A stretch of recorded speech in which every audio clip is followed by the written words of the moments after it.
ನನ್ನ ಪ್ರೀತಿಯ ಎಲ್ಲ ವೀಕ್ಷಕರಿಗೂ ಮತ್ತೊಮ್ಮೆ ನನ್ನ ಚಾನಲ್ಗೆ ಹಾರ್ದಿಕ ಸ್ವಾಗತ ಸುಸ್ವಾಗತ. ಯಾರೆಲ್ಲ ನನ್ನ ಚಾನಲನ್ನು ಸಬ್ಸ್ಕ್ರೈಬ್ ಮಾಡಿಲ್ಲ ದಯವಿಟ್ಟು ಸಬ್ಸ್ಕ್ರೈಬ್ ಮಾಡಿ.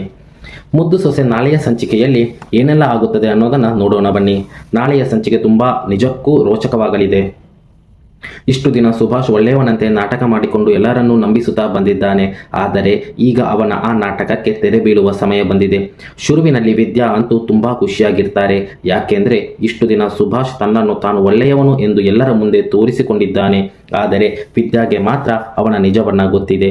ವಿದ್ಯಾ ಮನಸ್ಸಿನಲ್ಲಿ ಸುಭಾಷ್, ನೀನು ಇಷ್ಟು ದಿನ ಒಳ್ಳೆಯವನಂತೆ ನಾಟಕ ಮಾಡಿದೆ, ಆದರೆ ನಿಜವಾಗಿಯೂ ನೀನು ಏನು ಮಾಡಿದ್ದೀಯಾ ಅನ್ನೋದು ಇವತ್ತು ಮದುವೆ ಮಂಟಪದಲ್ಲಿ ಎಲ್ಲರಿಗೂ ಗೊತ್ತಾಗುತ್ತದೆ.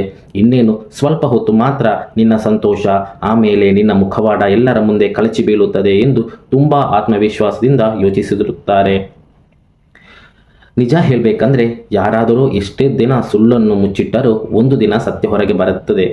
ಅದೇ ರೀತಿ ಸುಭಾಷ್ ಇಷ್ಟು ದಿನ ಮುಚ್ಚಿಟ್ಟ ಸತ್ಯ ಈಗ ಮದುವೆ ಮಂಟಪದ ಮಧ್ಯೆ ಹೊರಬರುವ ಪರಿಸ್ಥಿತಿ ಬಂದಿದೆ. ಇನ್ನೊಂದು ಕಡೆ ಭದ್ರಾ ಕೂಡ ತುಂಬಾ ಗಂಭೀರ ನಿರ್ಧಾರ ಮಾಡುತ್ತಾನೆ. ನಾನು ಬರುವವರೆಗೂ ಈ ಮದುವೆ ನಡೆಯಬಾರದು. ಸಾಕ್ಷಿ ಸಮೇತ ಬಂದು ಸುಭಾಷ್ನ ನಿಜವಾದ ಮುಖವಾಡವನ್ನು ಎಲ್ಲರ ಮುಂದೆ ಕಳಚಬೇಕು ಅಂತ ಭದ್ರಾ ವಿದ್ಯಾಗೆ ಹೇಳುತ್ತಾರೆ. ವಿದ್ಯಾ ಕೂಡ ಭದ್ರನ ಮಾತಿಗೆ ಒಪ್ಪಿಕೊಂಡು ಗೌಡರು ಬರುವವರೆಗೂ ಯಾವುದೇ ಕಾರಣಕ್ಕೂ ಈ ಮದುವೆ ನಡೆಯಬಾರದು ಅಂತ ಮನಸ್ಸಿನಲ್ಲಿ ನಿರ್ಧಾರ ಮಾಡುತ್ತಾರೆ. ಆದರೆ ಈ ಕಡೆ ಸುಭಾಷ್ ಮತ್ತು ಈಶ್ವರಿಗೆ ಮಾತ್ರ ಏನೂ ಗೊತ್ತಿಲ್ಲ. ನವ್ಯ ಇಷ್ಟು ಸುಲಭವಾಗಿ ಒಪ್ಪಿಕೊಂಡಿದ್ದಾಳೆ ಅನ್ನೋ ಖುಷಿಯಲ್ಲಿ ಸುಭಾಷ್ ಇದ್ದಾನೆ. ಆದರೆ ಅವನ ಮನಸ್ಸಿನ ಒಳಗಡೆ ಮಾತ್ರ ಒಂದು ಸಣ್ಣ ಭಯ ಶುರುವಾಗಿದೆ. ಸುಭಾಷ್ ನವ್ಯ ಒಪ್ಪಿಕೊಂಡಿದ್ದಾಳೆ ಅನ್ನೋದು ಖುಷಿಯೇ, ಆದರೆ ಸಾವಿತ್ರಿ ಪದೇ ಪದೇ ಈ ಮದುವೆ ನಡೆಯಲ್ಲ ಅಂತ ಹೇಳ್ತಾ ಇದ್ದಾಳೆ. ಭದ್ರ ಏನಾದರೂ ಮಾಡಿಬಿಟ್ಟರೆ ಅಂತ ಯೋಚಿಸುತ್ತಿರುತ್ತಾನೆ. ಈಶ್ವರಿ ಮತ್ತು ಚಿತ್ರ ಮಾತ್ರ ಅವನಿಗೆ ಧೈರ್ಯ ಹೇಳುತ್ತಾರೆ. ಭದ್ರ ಏನು ಮಾಡೋಕೆ ಆಗುತ್ತದೆ, ನಾವು ಅಂದುಕೊಂಡ ಹಾಗೆ ಈ ಮದುವೆ ಖಂಡಿತವಾಗಿಯೂ ನಡೆಯುತ್ತದೆ. ನವ್ಯನೇ ಒಪ್ಪಿಕೊಂಡ ಮೇಲೆ ಇನ್ನು ಯಾಕೆ ಭಯ ಅಂತ ಹೇಳುತ್ತಾರೆ.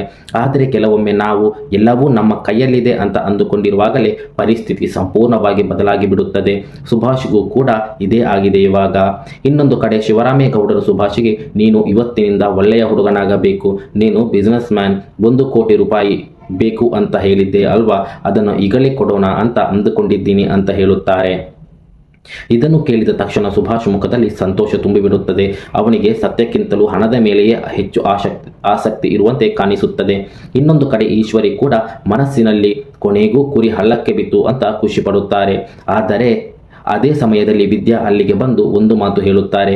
ಮಾವಯ್ಯ, ಚಂಪಾ ಇವತ್ತು ಕಾಲೇಜಿಗೆ ಹೋಗ್ತಾ ಇದ್ದಾಳೆ, ನಿಮ್ಮ ಆಶೀರ್ವಾದ ಬೇಕಲ್ವಾ? ಶಿವರಾಮೇಗೌಡರು ಚಂಪಾಗೆ ಆಶೀರ್ವಾದ ಕೊಡಲು ಸಿದ್ಧರಾಗುತ್ತಾರೆ. ಆದರೆ ವಿದ್ಯಾ ಉದ್ದೇಶ ಪೂರ್ವಕವಾಗಿ ಮಾತನ್ನು ಮದುವೆಯ ಕಡೆ ತಿರುಗಿಸುತ್ತಾರೆ. ಮನೆಯಲ್ಲೇ ಮದುವೆ ಇರುವಾಗ ಇಷ್ಟು ತರ ಮಾಡುವುದು ಯಾಕೆ? ಹುಡುಗಿ ಕಡೆಯವರು ಮಂಟಪದಲ್ಲಿ ಕಾಯುತ್ತಿದ್ದಾರೆ, ಮುಹೂರ್ತದ ಸಮಯ ಕೂಡ ಹತ್ತಿರ ಬರುತ್ತದೆ. ಮೊದಲು ಮದುವೆ ಮುಗಿಸಿದ ನಂತರ ಹಣ ಕೊಟ್ಟರೂ ಸಾಕಲ್ಲವೇ ಅಂತ ವಿದ್ಯಾ ಪ್ರಶ್ನಿಸುತ್ತಾರೆ. ವಿದ್ಯಾಳ ಈ ಮಾತು ಕೇಳಿ ಈಶ್ವರಿಗೆ ಒಳಗೊಳಗೆ ನಡುಕ ಶುರುವಾಗುತ್ತದೆ. ಯಾಕೆಂದ್ರೆ ವಿದ್ಯಾ ಹೀಗೆ ಹೇಳುತ್ತಿರುವುದರ ಹಿಂದೆ ಏನೋ ಒಂದು ಕಾರಣ ಇದೆ ಅನ್ನೋ ಅನುಮಾನ ಈಶ್ವರಿಗೆ ಬರುತ್ತದೆ. ಅದೇ ಸಮಯದಲ್ಲಿ ಸಾವಿತ್ರಿ ಕೂಡ ವಿದ್ಯಾಳ ಮಾತನ್ನೇ ಬೆಂಬಲಿಸುತ್ತಾರೆ. ಅಣ್ಣಯ್ಯ, ಮೊದಲು ಸುಭಾಷ್ ಮದುವೆ ಮಾಡಿಕೊಂಡು ಮನೆಗೆ ಬರಲಿ, ಆಮೇಲೆ ಹಣ ಕೊಟ್ಟರೂ ಏನೂ ಆಗಲ್ಲ, ಸುಭಾಷ್ ಊರು ಬಿಟ್ಟು ಹೋಗ್ತಾನಾ ಅಂತ ಹೇಳುತ್ತಾರೆ. ಇದರಿಂದ ಈಶ್ವರಿಯ ಆತಂಕ ಇನ್ನಷ್ಟು ಹೆಚ್ಚಾಗುತ್ತದೆ. ಆದರೆ ಅಜ್ಜಮ್ಮ ಕೂಡ ಸಾವಿತ್ರಿ ಮತ್ತು ವಿದ್ಯಾ ಹೇಳ್ತಿರುವುದು ಸರಿಯೇ, ಹುಡುಗಿ ಕಡೆಯವರು ಈಗಾಗಲೇ ಕಾಯ್ತಾ ಇದ್ದಾರೆ, ನಾವು ಹುಡುಗಿಯನ್ನು ಕಾಯಿಸಬಾರದು, ಮೊದಲು ಮದುವೆ ಮಂಟಪಕ್ಕೆ ಹೋಗೋಣ ಅಂತ ಹೇಳುತ್ತಾರೆ. ಹೀಗಾಗಿ ಎಲ್ಲರೂ ಮದುವೆ ಮಂಟಪದ ಕಡೆ ಹೊರಟು ಹೋಗುತ್ತಾರೆ.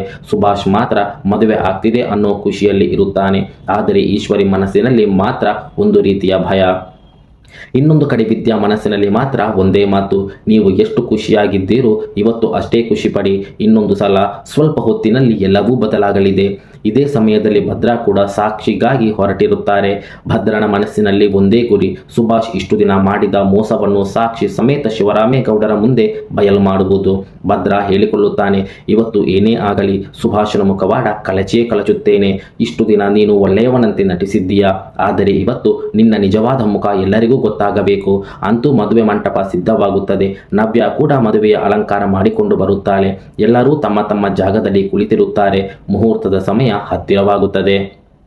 ಪುರೋಹಿತರು ಮದುವೆಯ ಶಾಸ್ತ್ರಗಳನ್ನು ಆರಂಭಿಸಲು ಹೇಳುತ್ತಾರೆ. ಅಷ್ಟರಲ್ಲಿ ಅಲ್ಲಿಗೆ ಭದ್ರಾ ಎಂಟ್ರಿ ಕೊಡುತ್ತಾರೆ.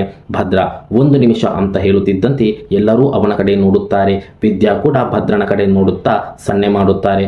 ಭದ್ರಾ ಕೂಡ ಕಣ್ಣಲ್ಲೇ ವಿದ್ಯಾಗೆ ಸನ್ನೆ ಮಾಡುತ್ತಾನೆ. ಇದು ನೋಡಿದ ಈಶ್ವರಿಗೆ ಮತ್ತಷ್ಟು ಅನುಮಾನ ಶುರುವಾಗುತ್ತದೆ. ಭದ್ರಾ ಈಗ ಯಾಕೆ ಬಂದ?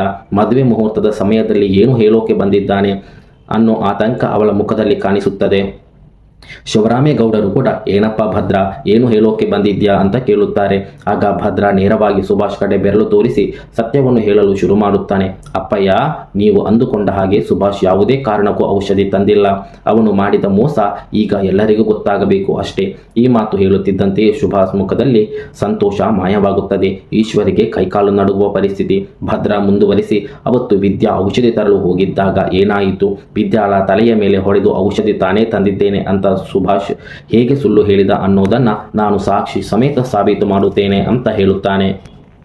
ಈ ಮಾತು ಕೇಳಿ ಶಿವರಾಮೇಗೌಡರಿಗೆ ದೊಡ್ಡ ಆಘಾತವಾಗುತ್ತದೆ. ಯಾಕಂದ್ರೆ ಅವರು ಸುಭಾಷನ್ನು ನಂಬಿದ್ದರು, ತನ್ನ ಮಗನಂತೆ ನೋಡಿಕೊಂಡಿದ್ದರು, ಅವನಿಗೆ ಬಿಸಿನೆಸ್ಗಾಗಿ 1 ಕೋಟಿ ರೂಪಾಯಿ ಕೊಡಬೇಕು ಅಂತಲೂ ನಿರ್ಧಾರ ಮಾಡಿದ್ದರು. ಆದರೆ ಈಗ ಅವರ ಮುಂದೆ ಸುಭಾಷನ ಮತ್ತೊಂದು ಮುಖ ಕಾಣಿಸಿಕೊಳ್ಳುತ್ತದೆ. ಇದು ನಿಜಕ್ಕೂ ನಂಬಿಕೆ ಇಟ್ಟವನಿಂದಲೇ ಮೋಸವಾದರೆ ಎಷ್ಟು ನೋವಾಗುತ್ತದೆ ಅನ್ನೋದಕ್ಕೆ ಒಂದು ಚಿಕ್ಕ ಉದಾಹರಣೆ. ಅಷ್ಟರಲ್ಲಿ ನವ್ಯ ಕೂಡ ಎದ್ದು ನಿಲ್ಲುತ್ತಾಳೆ. ಅವಳು ಕೂಡ ನಾನು ಕೂಡ ಒಂದು ಸತ್ಯ ಹೇಳಬೇಕು, ಯಾವುದೇ ಕಾರಣಕ್ಕೂ ಈ ಮದುವೆ ನಡೆಯಬಾರದು ಅಂತ ಹೇಳುತ್ತಾಳೆ. ಈ ಮಾತು ಕೇಳಿದ ತಕ್ಷಣ ಈಶ್ವರಿ ಬೆಚ್ಚಿ ಬೀಳುತ್ತಾರೆ. ಸುಭಾಷ್ಗೆ ಏನು ಮಾಡಬೇಕು ಎನ್ನುವುದೇ ಅರ್ಥವಾಗದ ಪರಿಸ್ಥಿತಿ. ಇಷ್ಟು ಹೊತ್ತು ಮದುವೆ ಆಗುತ್ತೇನೆ, ಹಣ ಸಿಗುತ್ತದೆ, ಎಲ್ಲವೂ ನನ್ನ ಪರವಾಗಿಯೇ ನಡೆಯುತ್ತದೆ ಅಂತ ಕನಸು ಕಾಣುತ್ತಿದ್ದ ಸುಭಾಷ್ನ ಆ ಕನಸು ಕ್ಷಣಾರ್ಧದಲ್ಲಿ ನುಚ್ಚು ನೂರಾಗುವ ಹಂತಕ್ಕೆ ಬರುತ್ತದೆ. ಒಂದು ಕಡೆ ಭದ್ರ ಸಾಕ್ಷಿ ಸಮೇತ ನಿಂತಿದ್ದಾನೆ, ಇನ್ನೊಂದು ಕಡೆ ನವ್ಯ ಸತ್ಯ ಹೇಳಲು ಮುಂದಾಗಿದ್ದಾಳೆ, ಮತ್ತೊಂದು ಕಡೆ ವಿದ್ಯಾ ಕೂಡ ತಾನು ಅಂದುಕೊಂಡಿದ್ದೇ ನಡೆಯುತ್ತದೆ ಅನ್ನೋ ರೀತಿಯಲ್ಲಿ ಆತ್ಮವಿಶ್ವಾಸದಿಂದ ನಿಂತಿದ್ದಾರೆ. ಆದರೆ ಈಗ ಎಲ್ಲರಿಗಿಂತ ಹೆಚ್ಚು ಭಯವಾಗುತ್ತಿರುವುದು ಈಶ್ವರಿಗೆ. ಯಾಕೆಂದ್ರೆ ಒಂದೊಂದೇ ಸತ್ಯ ಹೊರಬರುತ್ತಿದೆ.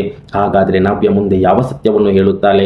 ಸುಭಾಷ್ ಮಾಡಿದ ಇಷ್ಟು ಮೋಸಗಳು ಬಯಲಾಗುತ್ತದೆಯಾ? ಶಿವರಾಮೇಗೌಡರು ಸುಭಾಷ್ಗೆ ಏನು ಶಿಕ್ಷೆ ಕೊಡುತ್ತಾರೆ? ಈ ಮದುವೆ ನಿಜವಾಗಿಯೂ ನಿಲ್ಲುತ್ತದಾ? ಮತ್ತು ಎಲ್ಲದಕ್ಕಿಂತ ಮುಖ್ಯವಾಗಿ ಸುಭಾಷ್ನ ಮುಂದಿನ ಗತಿ ಏನು? ಇದನ್ನೆಲ್ಲ ತಿಳಿದುಕೊಳ್ಳಬೇಕಾದರೆ ಮುಂದಿನ ಸಂಚಿಕೆಗಳನ್ನು ನೋಡಬೇಕು. ವಿಡಿಯೋ ಇಷ್ಟವಾಗಿದ್ದರೆ ಒಂದು ಲೈಕ್ ಮಾಡಿ, ನಮ್ಮ ಚಾನಲನ್ನು ಸಬ್ಸ್ಕ್ರೈಬ್ ಮಾಡಿ. ಧನ್ಯವಾದಗಳು. ಮುಂದಿನ ವಿಡಿಯೋದಲ್ಲಿ ಮತ್ತೆ ಸಿಗೋಣ.